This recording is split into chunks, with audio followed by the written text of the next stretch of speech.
Boa noite. O É Notícia traz hoje o professor Delfim Neto, que dispensa apresentações. Professor, boa noite, satisfação em tê-lo aqui na Rede TV. E a primeira pergunta não podia fugir da economia. Parece que há um certo entusiasmo no mercado nos últimos dias, com uma certa recuperação, uma tendência de recuperação da economia. É isso mesmo? Eu creio que sim. Em primeiro lugar, deixa de agradecer, que é uma grande honra participar de um programa com você. Somos velhos amigos, e eu acho que... Muito velhos. Muito velhos e resistentes. De forma que, para mim, eu sou muito feliz de poder fazer essa entrevista com você. Muito obrigado. E respondendo à sua pergunta, eu acho que há pequenos sinais, mas todos na mesma direção, ou seja, de que se cria uma expectativa de que é possível realmente voltar a um crescimento não muito robusto no curto prazo, porque vai depender de algumas medidas que devem ser tomadas, mas que seguramente vai mudar o quadro. Ainda é muito, Boris, é muito tênue. Vai sustentar? Mas eu acho que sim. Você tem, na verdade, tudo vai depender de investimento. O Estado não tem mais condições de investir. O Estado, na verdade, é um Estado autofágico. Ele gasta consigo mesmo tudo que ele recolhe. Tanto que a prestação de serviços piorou dramaticamente na saúde, na educação, na segurança. O Estado gasta praticamente 80%, 75% das suas despesas em pessoal e previdência. Ou seja, gasta com pessoal e com a velhice. E a mocidade, a juventude está largada. Você tem que investir nessa juventude. Ela é que vai ser o Brasil de amanhã. Mas, de qualquer forma, eu acho que você tem sinais promissores. Eu não diria ainda que é uma coisa muito visível, mas todos os indicadores estão caminhando na direção positiva. A aprovação da reforma da Previdência ajuda? A aprovação da reforma da Previdência ajuda. Mas, Boris, nós vendemos aquilo como sendo uma bala de prata, como queria alterar as condições do mundo. Uma vez aprovado, você teria um novo Brasil. Não. No fundo, nem sequer corrigiu o problema da Previdência, mas seguramente amenizou. É o que eu diria. O gasto com Previdência cresce uns 50 bi por ano. Com esta reforma vai crescer 40. Quer dizer, a diferença é exatamente isso. Não tem nenhuma mudança dramática por conta disso. A mudança dramática só poderia haver se a gente conseguir fazer investimentos sem recursos públicos. Ou seja, fazer investimentos financiados pelo setor privado, nacional e estrangeiro. Mas aí depende de confiança. O senhor acha que essa confiança está sendo recuperada? Deixa eu lhe dizer, essa confiança, Boris, depende basicamente do Supremo Tribunal Federal. Eu hoje estou convencido, o Supremo Tribunal Federal só pode decidir no pleno. Não pode deixar nada pendurado, como agora mesmo está pendurado. Não é possível esperar 12 dias por uma decisão como essa que vem aí. Seja ela qual for, é preciso que venha e seja definitiva. Que dê, na verdade, para o cidadão a garantia de que os seus contratos serão respeitados. Esse é um ponto. Mas o segundo ponto, e tão importante quanto este, é que as agências reguladoras, que tiveram uma lei bastante melhor aprovada, estão sendo supridas, de novo, de uma maneira inadequada. Ou seja, se o cidadão que vai investir quer saber o seguinte, eu vou pôr meu recurso lá, primeiro, ele vai continuar meu nos próximos 30 anos, ou vocês vão dar uma garfada nele? Então, não, se o Supremo decidiu, ele está íntegro nos 30 anos. Depois, você tem uma agência reguladora independente, técnica, capaz de garantir a solvabilidade econômica do meu contrato? Eu não quero vantagem nenhuma. Você pode fazer as condições que você quiser. Uma vez eu entro no leilão, ganhei. O que eu quero é que você mantenha a integridade do contrato.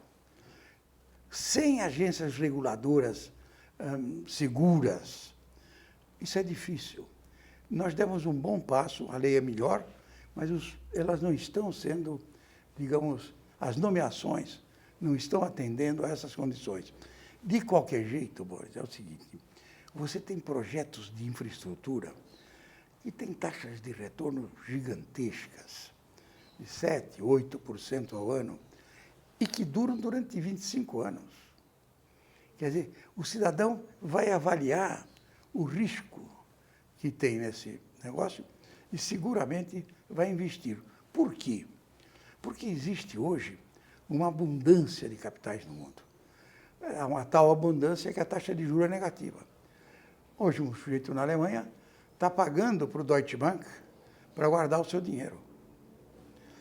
Quando no Brasil, ele se entrar num leilão e conseguir participar de uma obra de infraestrutura, seguramente terá uma taxa de retorno de 7% ou 8% ao ano nos próximos 25, 30 anos. E mais um problema, Boris. O Brasil hoje está fora do quadro mundial. Se você olhar para o quadro mundial, ele é um quadro extremamente preocupante. Você vê a Europa abandonada pelo Trump, você vê a Inglaterra caminhando para o Brexit, que eu tenho a impressão que, dependendo do resultado, será o fim do Império Britânico. E o Putin controlando, na verdade, a energia da Europa inteira. E você tem os Estados Unidos, que é, obviamente, hoje uma potência decadente, visivelmente. E tem a China, que é uma potência emergente, também visivelmente.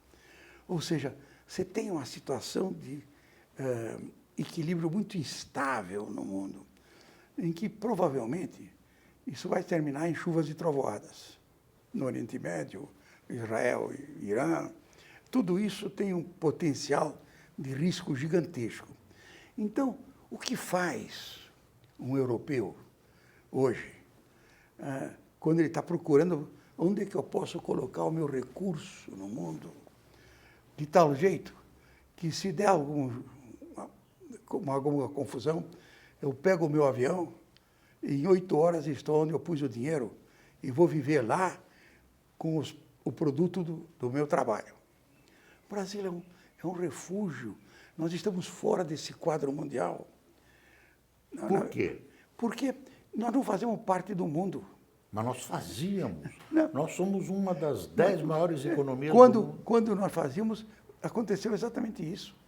Por que você teve todo aquele investimento alemão, sueco, nos anos 70? Exatamente porque, naquele momento, a ameaça soviética era uma coisa palpável. Quer dizer, investir num bom projeto no Brasil hoje não é apenas rentável do ponto de vista econômico, é uma possibilidade de abrigo político. Ou seja, num mundo que pode caminhar para um desarranjo, e eu acho que a probabilidade desse desarranjo não é muito grande, mas é razoável, eu tenho um lugar no qual eu coloquei os meus recursos, tenho uma empresa, estou lá fazendo um trabalho adequado. Se der uma encrenca aqui, eu vou para lá e continuo vivendo a minha vida. Quando o senhor fala em desarranjo, encrenca, o senhor está pensando numa crise econômica ou numa guerra? É, numa guerra. Esse negócio todo não se resolve com crise econômica. Pode ser que a história do mundo tenha mudado, mas nos últimos 2000 anos, as coisas sempre se resolveram com guerra. E mesmo que seja uma coisa mais curta, complicada, eu acho que nós oferecemos um bônus adicional. Nós estamos fora desse quadro bélico que está se formando no mundo. Quer dizer, o senhor acha que esse distanciamento do Brasil do mundo é positivo? Então, neste momento, na verdade, nós, na minha opinião pessoal, nós constituímos para qualquer investidor europeu, qualquer, um lugar muito interessante para investir.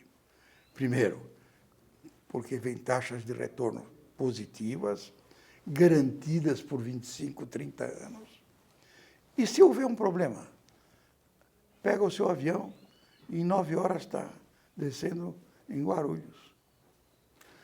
Nós não estamos precisando, pelo menos eu vejo a necessidade disso cada vez que eu me deparo com impostos, de uma boa reforma tributária. Ah, sim. Deixa eu lhe dizer, na verdade, hoje, isso é até uma expressão, é um manicômio tributário. Você tem um ICMS em 26 estados e mais o Distrito Federal. Você tem uma maior confusão tributária. Você tributa na origem e não no destino. Você tem dúvida se tributa exportação. Coisas absurdas. O nosso sistema atingir um nível de desintegração muito profundo.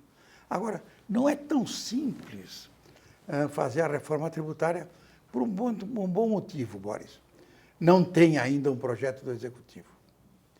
Então, é muito pouco provável que, mesmo exercendo uma nova papel, o Congresso possa, ele, fazer uma reforma tributária sem que o Executivo participe. E vou dizer mais, não é possível fazer uma reforma tributária só com economistas. Reforma tributária é para tributaristas, é para gente que saiba o que está fazendo, que saiba onde vai colocar a vírgula. Porque depois as coisas vão se resolver no judiciário, onde a vírgula vale. Agora, também alguém perde numa reforma tributária hoje? Seguramente há benefícios que são, digamos, não razoáveis. De forma que esse tipo de subsídio, isso tem que desaparecer mesmo. Você foi juntando um subsídio sobre o outro e fazendo coisas absurdas, por exemplo. Quando a indústria começou a murchar, porque você estava com uma valorização do câmbio importante, para sustentar isso tinha que ter uma taxa de juros muito alta, você deu um subsídio para a indústria. Quando você estava dando subsídio para a indústria, você não estava dando um subsídio para a indústria brasileira. Você estava dando subsídio para a indústria que compete com a brasileira, para a indústria chinesa. Por quê? Porque a alavanca do câmbio é muito mais forte que a alavanca do subsídio. Então, quando eu subsidiava, baixando o IPI na venda de geladeira, eu não estava subsidiando a brasileira, estava subsidiando a importada, por conta da valorização do câmbio. Essas coisas todas já estão superadas. Na verdade, você está caminhando por uma arrumação nesse negócio. Agora, a reforma tributária é realmente uma das reformas importantes que nós vamos ter que enfrentar. A gente tem ouvido falar em reforma administrativa, que é uma flexibilização das leis trabalhistas dentro do funcionalismo público, etc, etc. Como é que o senhor vê? Deixa eu lhe dizer, eu não tenho a menor dúvida que o serviço público, por conta das próprias vantagens que estão na Constituição, se organizou como o sindicato mais poderoso do país. Não tem dúvida. Não adianta querer discutir. Esse relatório do Banco Mundial mostra coisas absurdas. Quer dizer, em paridade de responsabilidade e você tem no serviço público uma remuneração muito maior do que no setor privado. No setor público, principalmente nas atividades de Estado, você tem o salário inicial muito mais alto e tem um tempo muito mais curto para atingir o top. E uma aposentadoria altamente É o que eu digo. Você tem vantagens excepcionais. Então, está sendo corrigido lentamente. Agora, eu não acredito que você possa simplesmente... o que é, digamos, atividade do Estado tem que ter estabilidade, porque é isso que dá a possibilidade dele agir. Então, Itamaraty, Receita Federal, Forças Armadas, esses não têm saída. O resto pode ir para o sistema seletista. Agora, o que eu acho é que é um pouco de ilusão imaginar que você vai fazer isso, primeiro, por conta do poder gigantesco que essa casta assumiu. Porque ela é que comanda o Brasil. Ela é que se apropria do excedente no Brasil. E segundo, porque a Constituição realmente protege. Então, não é uma coisa tão simples. Eu vejo agora, eu acho muito interessante, elegante, necessário dizer, vamos fazer uma reforma no RH do serviço público. Tem toda a razão. Só que, na minha opinião, as dificuldades para atender isso, Boris, são muito maiores do que eles estão imaginando. Professor, a questão do Mercosul. Hoje fala-se em o Brasil sair do Mercosul. Eu acho que isso é uma irresponsabilidade, aliás, típica de decisões feitas em cima da perna, sem pensar.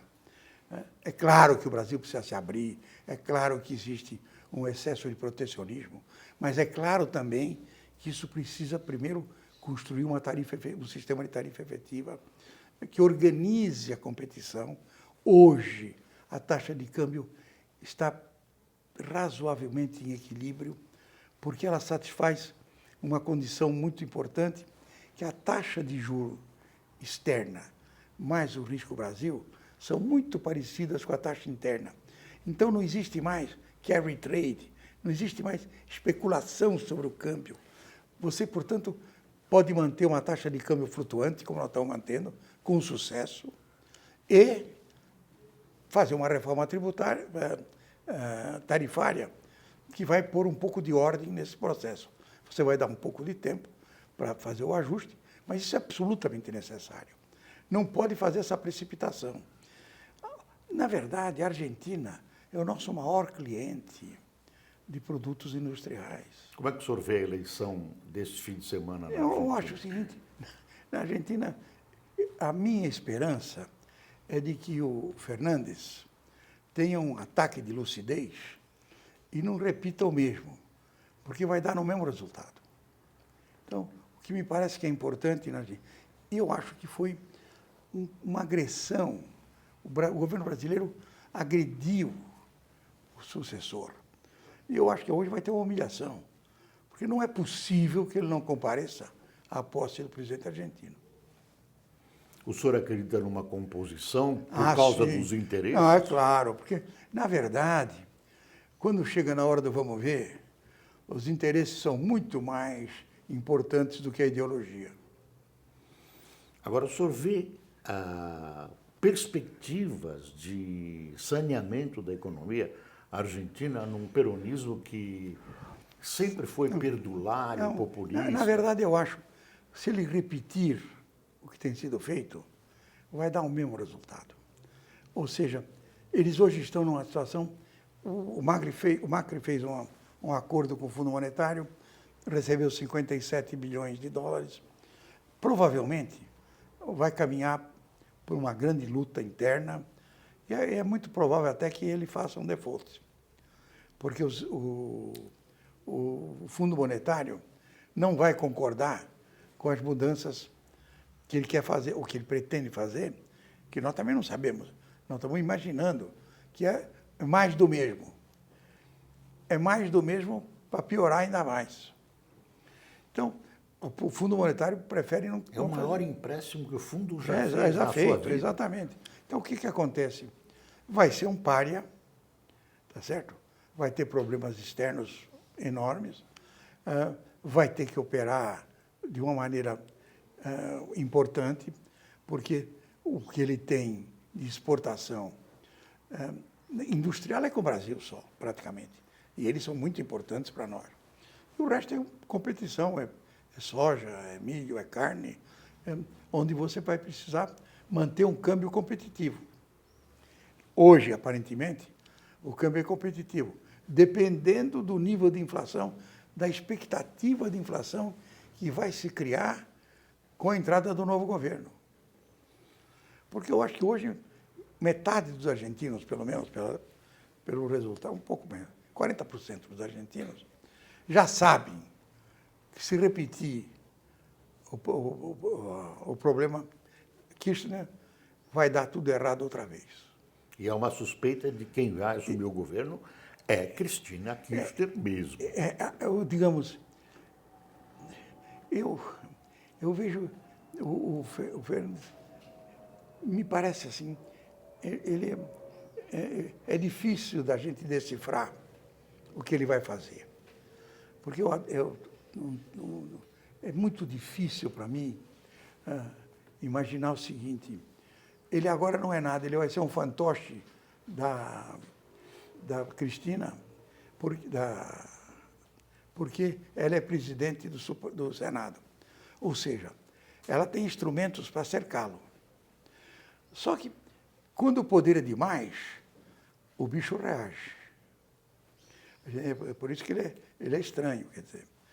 Professor, eu ouvi uma tese, que eu não sei se é ingênua, que tenta explicar esses movimentos que estão acontecendo de violência, essas manifestações nas Américas, inclusive no Oriente Médio da Europa. Então, seria um realinhamento, um ajuste dos gastos que foram feitos durante o momento em que as commodities estavam com preços vantajosos e recuaram. E esses países apostaram num preço satisfatório para eles das commodities. E agora eles têm que fazer reajuste. Isso é verdadeiro? Eu acho que no caso brasileiro é menos, pode até ser verdadeiro para algum país. No caso brasileiro, na verdade, é preciso reconhecer o seguinte: quando houve a melhoria dos preços, a melhoria das relações de troca, o Lula distribuiu. Quer dizer, realmente melhorou a situação dos menos favorecidos. As coisas caminharam de uma maneira bastante razoável. Enfrentamos a crise de 2009. As coisas começaram a piorar, de fato, em 2012, quando a presidente Dilma passou a usar um voluntarismo enorme, quando ela faz aquela redução arbitrária da tarifa de energia, quando ela empurra em cima do Tombini uma redução da taxa de juros sem dar as condições fiscais para que ela acontecesse. Ou seja, criaram-se condições que foram depois exacerbadas no processo eleitoral. No processo eleitoral, você teve uma farra que começou a recessão. Na verdade, do segundo trimestre de 2014 em diante, o Brasil perdeu 8% do seu PIB. E está nesse nível ainda. Ou seja, isso mostra, é tão visível, a coisa mais visível é o nível de desemprego, Boris.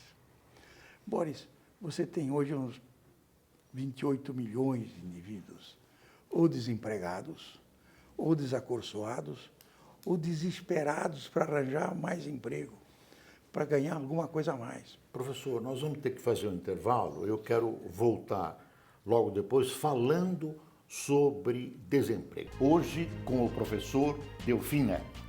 Nós tínhamos deixado em suspenso a questão do desemprego. O senhor acha que o desemprego no Brasil coloca em perigo o tecido social, o tal esgarçamento Não, do eu acho tecido que social? o desemprego é um mecanismo devastador da sociedade. Você tem aí, digamos, 28 milhões de pessoas, alguns dos quais desempregados há 2 anos. Como você acha que existe a família do cidadão que perdeu há 2 anos o emprego, que sai todo dia de casa às 4 da manhã, procura emprego e volta à noite e diz para a mulher, não consegui nada. Ela acha que ele é um mole, que ele não procurou direito. O filho dele começa a desconfiar da competência dele, porque ele não pode sustentá-lo na escola. Ou seja, o desemprego destrói o cimento da sociedade. O desemprego é a coisa mais brutal que uma sociedade pode fazer com seus cidadãos. O fato de o indivíduo não poder, ele, por sua própria iniciativa, pelo seu trabalho, sustentar a sua família com dignidade, é um fator extremamente devastador na solidariedade social. No caso nosso, eu acho que não passamos do limite. O Boris, é uma coisa muito séria você ter tantas pessoas desempregadas, desacorçoadas e procurando um bico para atender a necessidade do seu filho. Isso tudo produz essa malese, esse mal-estar que migra para toda a sociedade. E é um dos fatos mais evidentes do desperdício do fator de produção mais importante, que é o trabalho. Uma sociedade, o que ela é? É um grupo de sujeitos que ocupam um espaço físico e os seus cidadãos que exploram esse espaço físico para viver. Quando 1/3 dessa gente, certo? Um quinto, na verdade, dessa gente, não encontra forma de sobreviver, isso é uma tensão social muito séria. Mas o senhor acredita numa explosão social, Não, como no não Chile, acredito. por exemplo? Não, nós já tivemos a nossa aqui em 2013. Na verdade, ela foi parcialmente corrigida com algumas medidas. Nós aqui temos hoje de correr para acelerar o investimento, que é a única forma de começar a reduzir esse desemprego. E, simultaneamente, encontrar mecanismos de reeducar essa gente. Quem ficou 4 anos sem trabalhar, Boris, hoje não tem nenhuma habilidade. Ele precisa, de novo, de um suporte da sociedade. A solução está só no desenvolvimento, não há outros Não tem, fatores. isso é verdade. É o que você está falando. Aqui não tem outro remédio. Tudo o resto é chantilly. Não há outro remédio. Não há outro remédio a não ser o crescimento. E o desenvolvimento coloca em necessidade tudo aquilo que nós dissemos. Exatamente. Antes, E o desenvolvimento ele é produzido basicamente por 2 fatores. Pelo aumento do investimento e pelo aumento da exportação. Professor, essa história da Amazônia, com esse sínodo no Vaticano e com as acusações sobre o Brasil e as suspeitas sobre soberania, como é que o senhor encara esse problema ambiental no Brasil? Deixa eu lhe dizer, primeiro eu acho que o governo enfrentou muito mal isso. Se você olhar a distribuição das queimadas, não tem nada muito especial no que aconteceu este ano. Ela é um pouco maior do que o normal, mas quando você calcula a média mais o desvio padrão, você está vendo que ela está dentro do que, não é do que da normalidade, mas da aceitabilidade. O senhor está falando da devastação. Da devastação. Então, mas o grosso do crescimento da agricultura brasileira tem sido de aumento de produtividade, não tem sido de aumento de ocupação de terra. O governo foi muito infeliz quando desqualificou o INPE como informador, porque era um informador geral, reconhecido no mundo. Você desmoralizou o INPE e agora tem que aceitar os seus números. O Brasil não descumpriu as suas metas do Acordo de Paris. O Brasil tenta cumpri-las, continua trabalhando. Não existe nada de absolutamente excepcional, a não ser algumas áreas do governo que insistem em dizer que está tudo bem, ou melhor, que está tudo mal, porque insistem em medidas que são contrárias à ecologia. Então, por exemplo?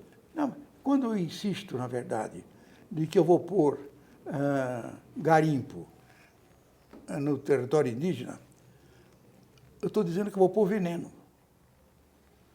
Não tem... eles podem tomar a iniciativa que quiserem. É evidente que podem. Só que não existe nenhuma constituição do mundo, eu acredito que não exista, talvez a australiana, que eu não conheço, que exista um capítulo para a população indígena, que é o nosso caso. É um capítulo inteiro da Constituição. É o respeito à sua forma de viver, ao desejo que eles tiverem.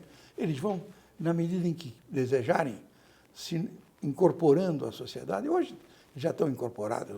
Você pode ir, talvez, em uma ou outra tribo que não tenha nenhum contato, mas nas que tem contato, não tem ninguém que não tenha um celular.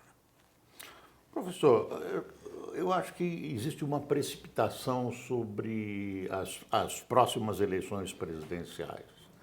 O senhor acha que o nosso sistema presidencialista, tal como ele se apresenta, é correto, é moderno, é sustentável, deve continuar assim, ou deveremos partir por um outro sistema? Para o meu gosto, a gente devia partir para um sistema parlamentarista, uma eleição distrital mista, com voto fechado, e outras tantas coisas. Só que o sistema que nós temos é um sistema de presidencialismo em que, por conta do Supremo ter derrubado uma lei que limitava o crescimento de partidos que não cumprissem o mínimo, o Supremo é responsável pelos 30 partidos que estão aí. Se eles não tivessem tomado... Cláusula de barreira. É a cláusula de barreira. Se não tivessem tomado aquela decisão, hoje seriam 5 partidos ou 6. E olhe lá, como é em qualquer lugar do mundo. Então você teria o quê? Quando é presidencialismo de coalizão.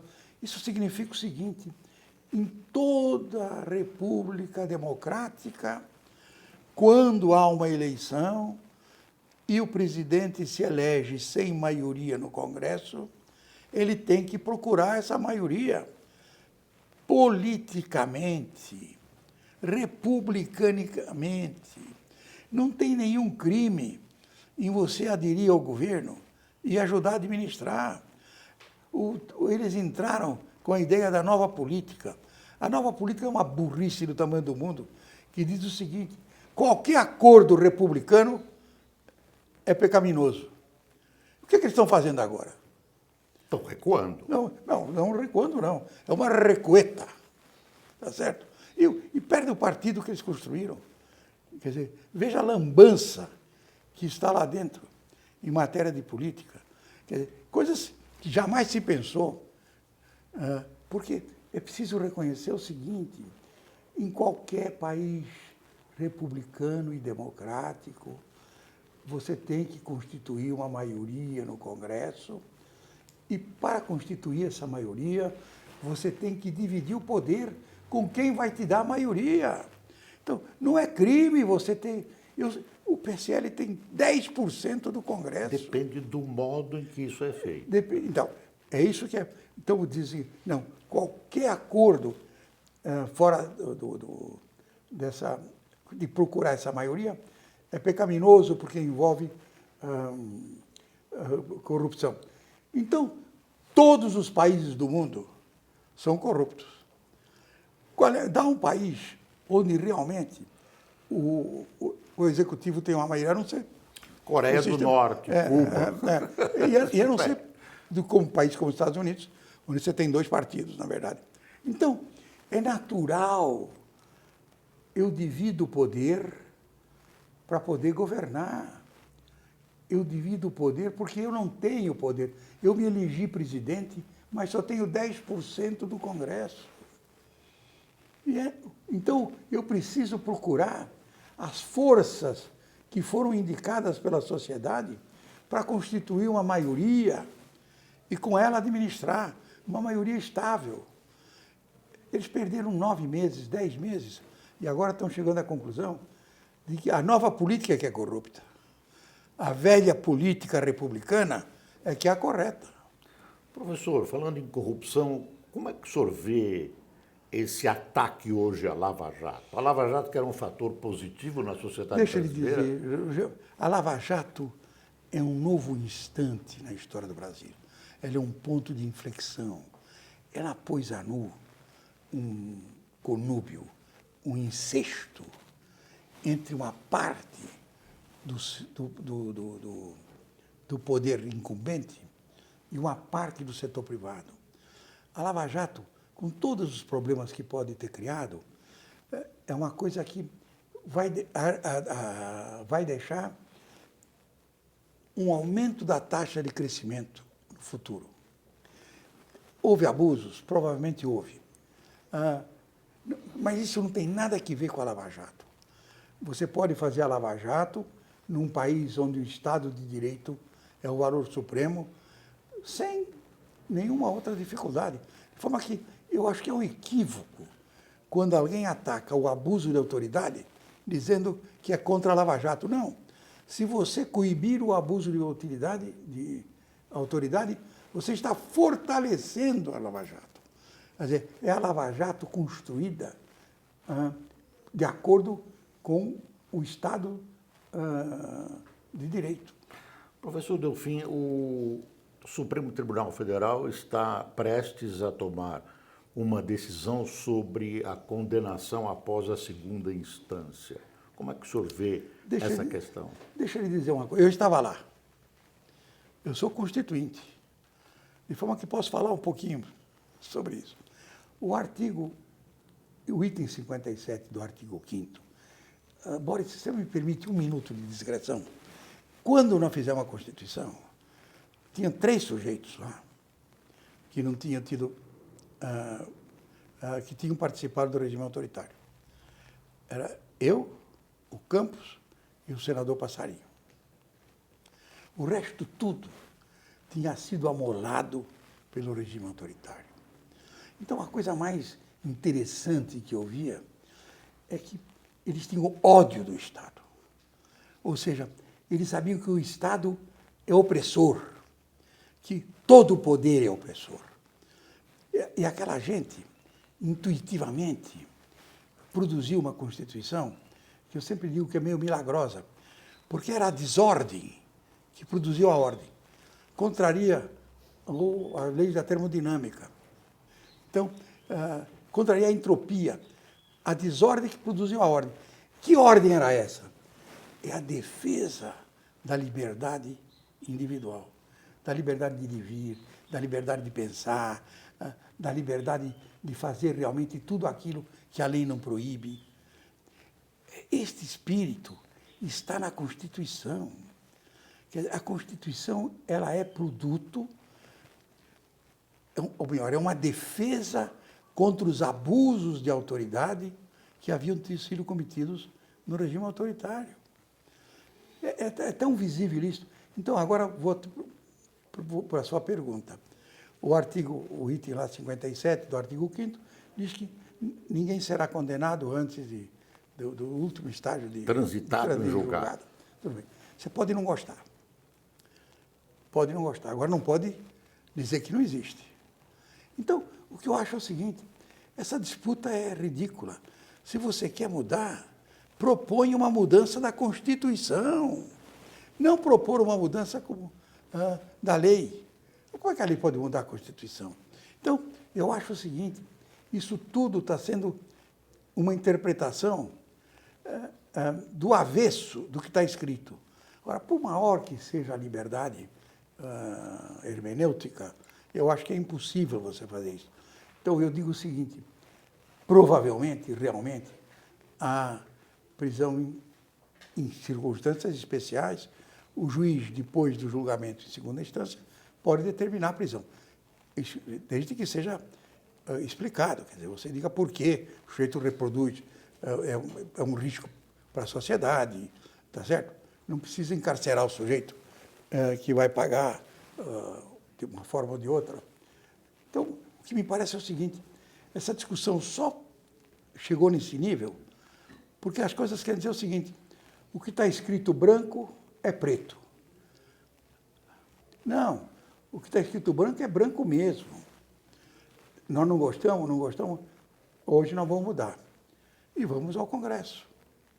Aí diz, mas o Congresso não vai votar porque tem medo, não sei o quê. Bom, mas, afinal de contas, o que é que diz a Constituição? Quem é que, na verdade, exprime a vontade da sociedade? Não é a mídia social. Não é esse negócio de internet comandada por inteligência artificial e robôs que fazem as maiores atrapalhadas. É quem você elegeu para estar lá. Se você não gosta, na próxima vez não o eleja. Então, o que eu acho é o seguinte, é preciso deixar claro, só uma mudança da Constituição é que permite essa interpretação.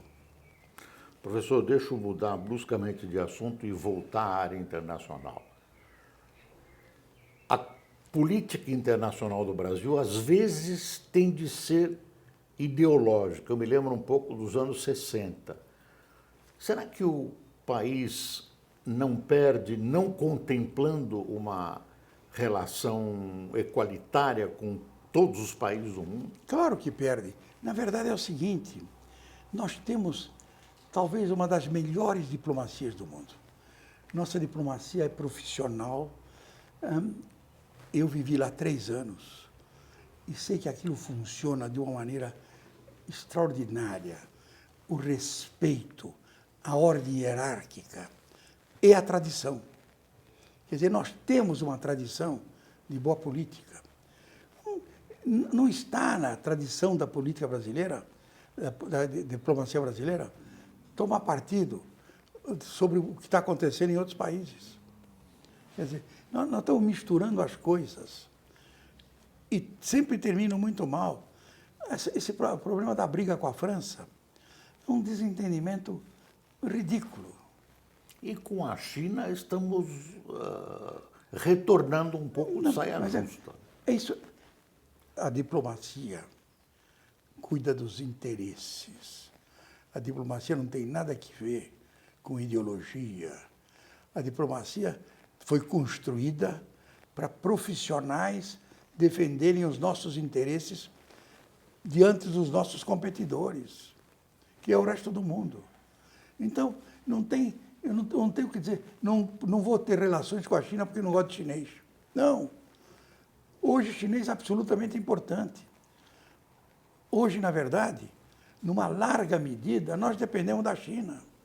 Então, não tem como brigar com esse fato, como não tem como brigar com o fato de que o Mercosul, por maiores que tenham sido as dificuldades, e existem, é uma coisa que eu posso simplesmente jogar fora. Por quê? Porque não vai acontecer. Boris, o grande problema é o seguinte, o governo tem uma tendência de falar antes de agir. E sempre fala errado. Quando vai agir, tem que encontrar a forma de voltar atrás. Foi isso que aconteceu na China hoje. Bom, a China é capitalista. Por isso é que não podemos fazer acordo com ela. Ou seja, é uma coisa fantástica. Primeiro, no governo Lula, ele aceita a China como uma economia de mercado, o que é uma barbaridade. O Trump, na verdade, tinha razão. A China é emanação da política externa americana. Quando Mao brigou com Stalin, porque expulsou os economistas russos que estavam fazendo da China a mesma porcaria que era a União Soviética, foi lá o Nixon fazer um acordo, disse, abre aqui uma zona de livre comércio, eu trago as minhas máquinas, treino o teu chinês para usá-la e abro o meu mercado. Esse movimento é que transformou a China. O resto tudo é conversa. A China é uma emanação da política externa americana, como o Japão foi. Eles deram para o Japão as vantagens para enfrentar a Rússia lá embaixo. Como a Alemanha foi, deram para a Alemanha para segurar a União Soviética aqui. Como a Coreia do Sul foi para segurar a Rússia e a China. Ou seja, eles são produto. O que o Trump devia ter feito era ir para a OMC e dizer, tá bem, nós demos para eles, durante estes 20 anos, todas as vantagens. Agora, eles têm que ser, de fato, uma economia de mercado. Se ele tivesse ido aí, provavelmente iria ter o apoio do mundo. E o chinês iria abrir seu mercado, iria se integrar num processo competitivo legítimo, porque, na verdade, a competição com o chinês é muito difícil, não é apenas porque eles são eficientes, e são. Não é apenas porque eles são inteligentes, e são. Não é apenas porque eles hoje são preparados, e são. É porque eles têm todos os mecanismos de ilidir o mercado. Esta que é a verdade. Professor, eu vou fazer uma pergunta para o senhor que encerra a nossa entrevista. Lula livre, professor? Como é que o senhor vê essa questão do ex-presidente? Eu não vejo, deixa eu lhe dizer. Primeiro, eu tenho uma grande admiração pelo Lula. Eu acho que o Lula é uma inteligência absolutamente privilegiada. Convivi com ele, sou amigo dele. Não tem nada a ver com o que aconteceu no governo, é uma outra coisa. No momento em que realmente você terminar o julgamento, ele vai cumprir o que for. Ou vai ser livre, esperar o julgamento, ou não. Não vejo nada. Nós não podemos mais continuar nominando, tomar decisões com os nomes. Quer dizer, nós não podemos ficar tomando decisões simplesmente porque se trata do fulano X ou do fulano Y. A nossa justiça tem que ser como aquela estátua que está lá em Brasília, cega. Tem que ser o direito, na verdade, respeitar os direitos individuais, respeitar o contraditório e ser julgado. Eu não vejo nenhuma razão para a gente ficar imaginando que o Lula vai causar um abalo. O Lula é uma liderança mesmo. O senhor acha que ele não é uma peça fora do jogo, do grande jogo político? Eu não acredito nisso. Deixa eu lhe dizer. O Lula na cadeia era peão no tabuleiro. Tá certo? O Lula solto é cavalo. O senhor vê, numa próxima eleição no Brasil, a manutenção, eu não quero entrar no nome e nas figuras, mas a manutenção do que chamo de alguns ideais liberais? Não, eu acho que esses ideais liberais hoje têm um suporte muito maior da sociedade. Agora, é uma ilusão pensar que o mercado se regula. É uma ilusão pensar que, deixado a si mesmo, a sociedade encontra mecanismos de equilíbrio perfeitos. É falso. Isso é falso. Não tem. O Estado tem um papel decisivo no processo, não só de coordenação das atividades, como na manutenção do consenso. O que é a Constituição, na verdade? A nossa Constituição foi um instante. Por que eu digo que o caos produziu a ordem? Foi um instante em que todos os grupos decidiram ceder um pedaço da sua liberdade para chegar naquele mínimo de consenso, do qual todos nós nos comprometemos a cumprir. É por isso que a Constituição É o único balizamento aceitável no Estado de Direito. Se você não gosta dela e se não for uma cláusula pétrea, você pode mudá-la. Mas se for uma cláusula pétrea, você não pode mudá-la, a não ser quebrando o Estado de Direito. Professor Delfim Neto, eu queria agradecer a sua presença no É Notícia. Muito obrigado, Boris. O É Notícia termina aqui. Muito obrigado por sua atenção. Tenha uma boa noite.